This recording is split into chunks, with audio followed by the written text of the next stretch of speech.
Já citou antes, nós estamos começando uma nova série, O Sopro da Vida. E preparando a mensagem dessa semana, então, eu lembrei de uma situação lá em Três Coroas, quando eu era pequeno ainda, talvez a idade do Heitor, 11, 12 anos, e cidade pequena, nós crianças, muito tempo atrás também, nós crianças tínhamos uma certa liberdade de andar pela cidade toda, e eu tinha um grupo de amigos que, de bicicleta, a gente percorria todas aquelas localidades do interior da cidade, e de repente a gente saía de manhã e minha mãe só me enxergava de noite de novo, e a frase que ela sempre dizia é: quando der fome ele volta, e geralmente era assim, quando batia fome a gente dava um jeito de voltar. Mas um dia desses deu um grande vendaval lá, que numa localidade do interior, e uma encosta de morro foi levada abaixo. Todas as árvores, tudo que existia ali, tombou. E o pessoal, então, dono daquela área, tirou as árvores mais grossas e as árvores mais finas, aquele mato fino ficou, e questão de alguns dias depois disso, 4, 5, 10 dias depois, já se podia ver toda a relva de novo sobrepujando aquele monte de mato seco caído. O mato começa a crescer e a gente ia para aquele lugar, tinha uma cachoeira perto com alguma frequência. E uns 2 anos depois, de novo a gente está indo para lá. E ainda tem alguns sinais daquele dia onde isso tudo aconteceu. Mas de repente, no meio daquele mato que começa a crescer de novo, já tem goiabeiras com frutas maduras. As bergamoteiras já tinham crescido, já estavam da nossa altura. Estranhamente, na natureza tem uma ordem que, mesmo diante do caos, mesmo diante das intempéries que acontecem, não são capazes de deter a vida. Há uma estranha ordem na natureza que faz com que tudo brote de novo, que tudo volte a demonstrar força, vida. E eu sei que a gente já viu situações assim, onde de repente, não foi em semanas, não foi em tão poucos anos, goiabeiras e bergamoteiras crescem muito rápido. As árvores, outras, talvez hoje estejam parecidas do que estavam na época em que caíram. Mas na natureza, a vida, ela se renova e sempre de novo. Do nada, Deus faz tudo, e esse é o nosso assunto de hoje. A ordem que Deus dá na criação, ela não é revogada até o dia de hoje. E a palavra de Deus chamando à existência todas as coisas continua valendo hoje. Deus não recolhe, Deus não traz de volta para si. A palavra dada em Gênesis, colocando ordem no caos que existia, continua sendo palavra, criadora, que vai trazendo à existência todas as coisas. Gênesis capítulo 1, se você está com a sua Bíblia à mão.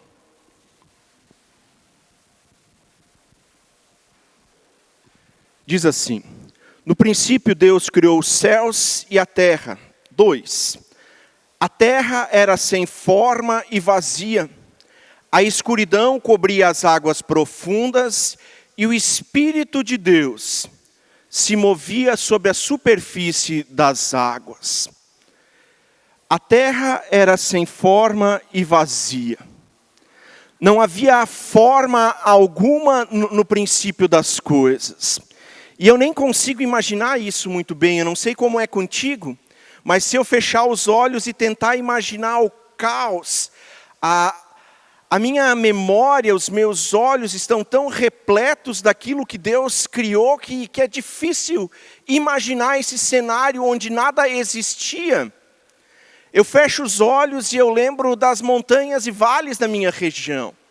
Eu fecho os olhos e eu lembro das cachoeiras e dos rios. Eu fecho os olhos e eu lembro das praias. Eu fecho os olhos e lembro das bergamoteiras e das goiabeiras, que sempre de novo tinham em qualquer pasto que a gente chegasse. Por isso a gente voltava para casa bem tarde, todas as noites, porque sempre tinha goiaba ou bergamota e a fome demorava a chegar. Eu fecho os olhos e é impossível lembrar desse tempo em que Gênesis diz que não tinha forma e a terra, ela estava ali, Deus pairando sobre tudo isso. Houve esse tempo e no meio desse caos, no meio dessa desorganização, no meio da falta de tudo, Deus faz. O texto que nós acabamos de ler diz que o Espírito de Deus se movia sobre as águas profundas, e a palavra hebraica que aparece ali quando fala do Espírito de Deus é ruach, que em todo o Antigo Testamento sempre vai fazer menção ao Espírito de Deus, aquilo que no Novo Testamento vai ser o Espírito Santo, o Paracletos. O Espírito de Deus está ali, e toda a criação está envolvida nisso. O texto também está escrito no plural, dizendo que a criação é obra não apenas do Deus Criador, como costumeiramente a gente fala, e também no credo apostólico, que a gente ainda recitou hoje de manhã como nossa confissão de fé. Jesus está presente na criação, o Espírito Santo está presente na criação. Nós, como igreja histórica e algumas outras igrejas históricas, nós temos alguma dificuldade com o Espírito Santo e falar dele.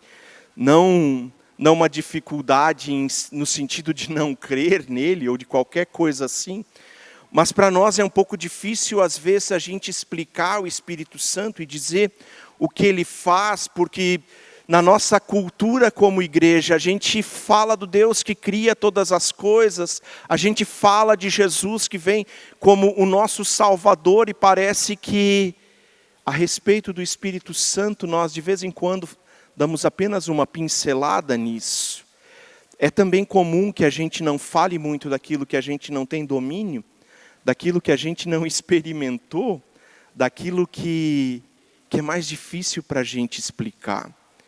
O Espírito Santo estava presente na criação, e no Novo Testamento ele é prometido por Jesus como aquele que estaria ao nosso lado. João 14:16, Jesus diz que ele vai pedir ao Pai, e o Pai vai enviar o outro conselheiro.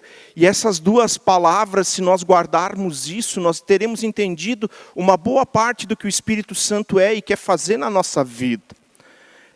Outro quer dizer, no grego agora, de uma maneira literal, que ele é uma cópia exata do que Jesus foi para os discípulos. Agora fica mais fácil a gente dizer o que o Espírito Santo é e o que faz.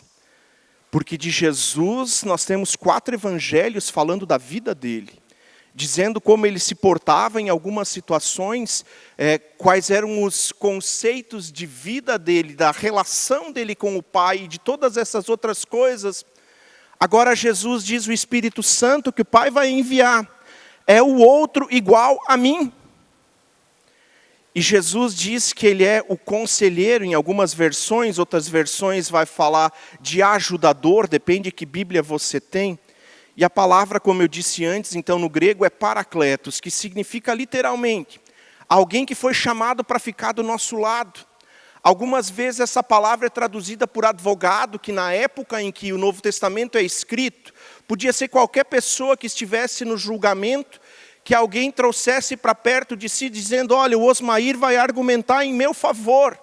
Ele vai fazer a minha defesa porque ele conhece a minha índole, o meu caráter, e eu posso chamar ele para perto, para que ele faça a minha defesa.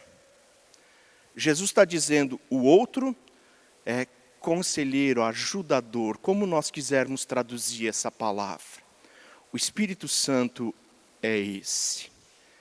De uma maneira literal, a gente poderia dizer que é aquele que vem diante das nossas dificuldades, diante da terra sem forma e vazia que nós enfrentamos algumas vezes, e coloca a mão no nosso ombro de uma maneira carinhosa e cuidadosa, e diz para a gente, vamos dar mais um passo? Está difícil, mas vamos tentar? O Espírito Santo se move no meio desse nada, desse lugar sem forma que nós nem conseguimos imaginar muito bem e participa da criação de tudo isso. O sopro da vida transforma a terra sem forma e vazia em tudo aquilo que os nossos olhos podem contemplar. Montanhas e vales, coxilhas e pastagens, rios e cachoeiras, e as belas praias que nós desfrutamos sempre de novo aqui perto de nós. O sopro da vida transforma a terra sem forma e vazia em tudo aquilo que você pode ver. A segunda coisa que era nada, diz respeito à própria vida. Ezequiel 37, que o William leu anteriormente, fala disso, do profeta Ezequiel sendo levado por Deus para um lugar onde há apenas ossos secos, e essa ênfase nos ossos secos quer dizer que há muito tempo não há vida ali.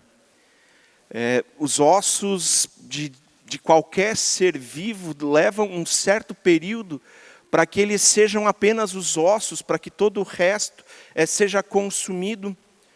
E uma vez que eles estão secos, a gente diz, bom, não tem mais chance nenhuma para aproveitar isso. E é a conclusão que Ezequiel também chega quando ele vê aquele cenário, ele diz, é só ossos secos aqui.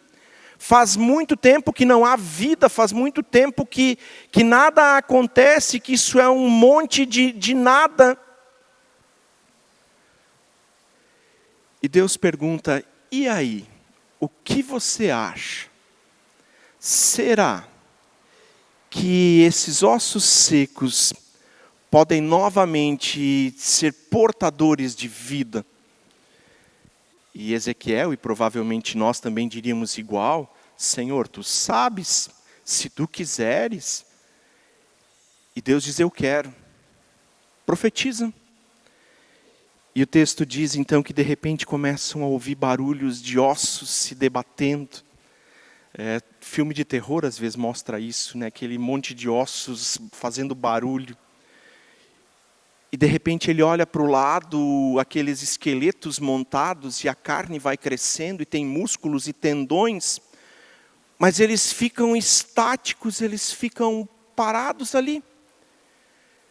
Não são mais os ossos secos, mas ainda não tem vida. A versão de Bíblia que eu estou usando, a Nova Versão Transformadora, diz, mas ainda não respiravam. Almeida, que foi o texto que o William leu, ou a NVI, tu tinhas hoje, eu não sei, mas os dois concordam ali dizendo, mas não havia neles o Espírito. E aqui a palavra de novo é rua. Não basta os ossos se amontoarem ou se colocarem na ordem certa, não basta ter carne sobre os ossos, não basta ter as articulações e os tendões, enquanto Deus não soprar, não há vida. E isso nos leva de volta à criação. Não era um monte de ossos colocados em um vale qualquer. Deus toma um montinho de pó e vai juntando e molda isso com perfeição. E de repente agora, quando aquele monte de pó está formado, ele faz...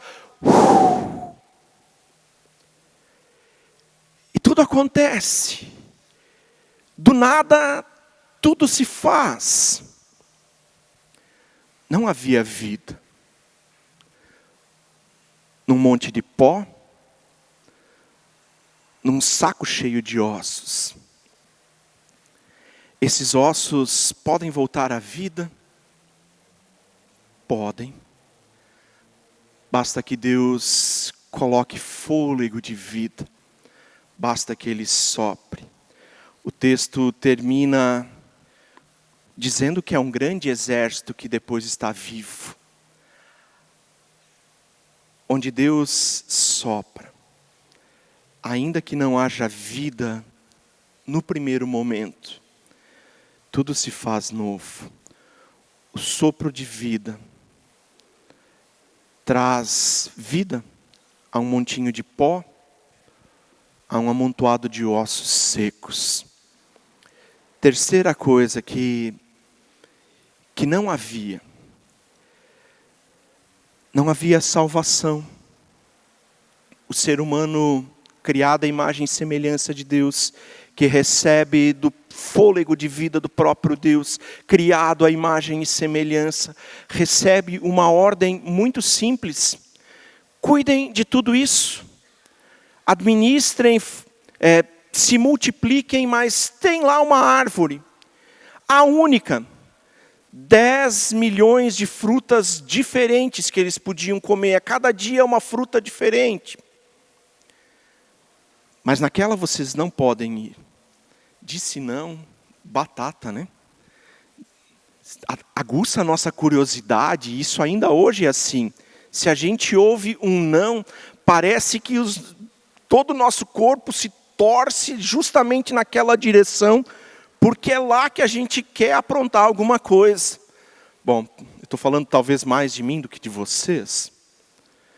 Mas o ser humano criado à imagem e semelhança do próprio Deus, com fôlego de vida dado pelo próprio Deus, desobedece uma ordem direta de Deus e entra em pecado.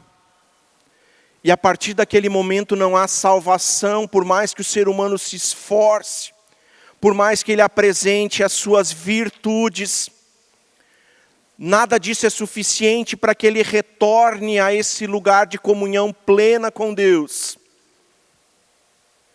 E Deus traça o seu plano naquele exato momento em que isso acontece. Deus quer salvar o ser humano. E a primeira coisa que acontece é um sacrifício de um animal para que Adão e Eva tenham roupa. A gente olha para aquele texto e nem percebe isso. Para que a nossa salvação aconteça, precisa sacrifício de um inocente. Primeiro animal que não tinha nada a ver com aquela história, para fazer roupa para nós. E o Novo Testamento inicia dizendo que Jesus vem para isso. Porque não havia salvação. Os relatos de Lucas, e se você quer entender o Espírito Santo um pouquinho melhor, leia Lucas. Lucas é cheio de relatos a respeito da ação do Espírito Santo nos eventos em torno do nascimento de Jesus. De como João Batista nasceria, a concepção do próprio Jesus. De como Jesus chegando no templo, as pessoas vão ficando cheias do Espírito Santo. E chega capítulo 4 de Lucas, onde Jesus entra na sinagoga e o texto que está aberto é do profeta Isaías. E Jesus lê o texto dizendo: o Espírito de Deus está sobre mim para anunciar as boas novas, para curar, para libertar aqueles que estão cativos. E Jesus encerra o texto dizendo assim: hoje se cumpriu essa palavra. O Espírito de Deus está sobre mim, diz Jesus. E Lucas continua com a sua história, a gente chega em Lucas 19. Onde um personagem bastante conhecido, e ele é o estereótipo do pecador aos olhos dos religiosos do tempo de Jesus. Zaqueu. Zaqueu é um cobrador de impostos, e pior do que isso, ele é o chefe dos cobradores de impostos. Ele que organiza toda aquela roubalheira em nome do Império Romano contra os seus próprios concidadãos. Roma estipulava um determinado imposto e os cobradores de impostos duplicavam, triplicavam esse valor que cada pessoa tinha que pagar para fazer comércio, para andar na rua, para qualquer coisa. Zaqueu é o chefe desses. Imagina a comissão que ele ganha, com todos esses prepostos trabalhando nas ruas da cidade. E Jesus está passando. E Zaqueu é um naniquinho. E ele sobe numa árvore porque ele quer ver Jesus. E antes que ele tivesse pensado isso, Jesus já o vê e diz: Zaqueu, desce daí porque hoje eu vou para a tua casa. E agora nós temos Jesus, aquele que traz salvação onde não havia. Que vai para a casa de um pecador. E quando Jesus faz essa proposta, Zaqueu diz: se eu roubei, eu vou devolver. Ainda está no condicional, ele ainda não assume muito bem essa história de que ele roubou. Ele poderia simplesmente dizer: roubei e vou devolver. Se eu roubei, eu devolvo. E mais do que isso, eu vou indenizar cada um daqueles que eu roubei. Igualzinho do nosso tempo. Devolvem o que roubaram e indenizam aqueles que foram defraudados. Igual. Se roubei, vou devolver. E vou indenizar quem foi prejudicado com isso. Ato contínuo, Jesus diz: hoje houve salvação nesta casa. Não havia salvação. Não havia possibilidade para o ser humano de sozinho voltar para um relacionamento pleno com Deus. Mas Jesus abre essa porta, porque o Espírito de Deus está sobre mim para anunciar. E agora eu e você temos a possibilidade de voltar para a casa do Pai através de Jesus. O texto de Lucas 19 termina no versículo 10 dizendo: porque o Filho do Homem veio buscar e salvar o perdido. O sopro da vida traz salvação para o ser humano pecador. Em todas essas situações onde não havia nada, não havia forma e Deus age para que ela aconteça. Não havia vida e Deus age para que a vida aconteça. Não havia salvação e Deus age para que haja salvação. É sopro de vida vindo da eternidade, transformando o nada que nos cerca, que nos constitui, em tudo o que é necessário. Quantas vezes nosso sentimento diante da vida nos faz pensar que não sobrou nada. A gente para e ficam as ideias fervilhando na nossa cabeça, com comparações e dizendo o que é a minha vida. Outras vezes a realidade é essa, em função de perda de trabalho, da morte que rouba os nossos, de uma separação, de uma desavença familiar. E o nosso sentimento, ou a realidade é que nada existe ali. Mas Deus continua se movendo. Deus continua se movendo sobre o caos. A palavra de Deus chamando à existência todas as coisas, que é a sequência de Atos de Gênesis capítulo 1, versículo 3 e seguintes. Continua sendo palavra para hoje. E eu não sei o que exatamente você está enfrentando, mas se há caos, se há falta de sentido, se não há forma, se não há vida, se não há salvação, Deus continua se movendo na tua direção. O sopro da vida transforma o nada em tudo.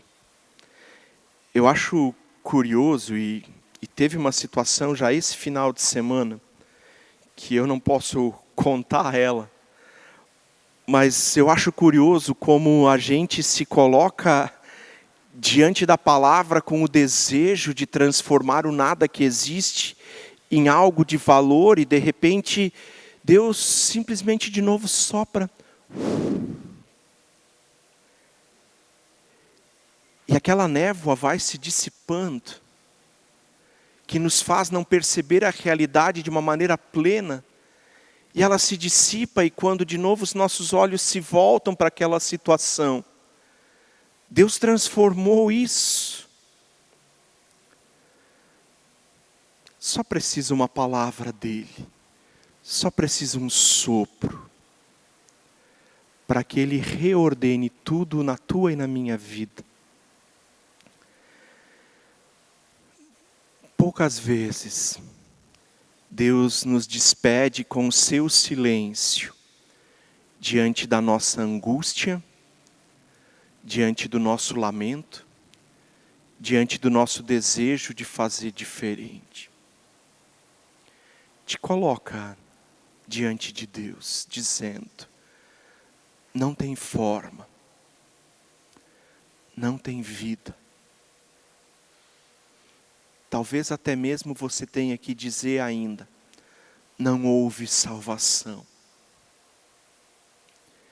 E permita que Deus sopre, transformando a tua vida. Do nada, em tudo. Feche os teus olhos. Senhor, nós nos alegramos pelo que Tu és e tens feito, Senhor.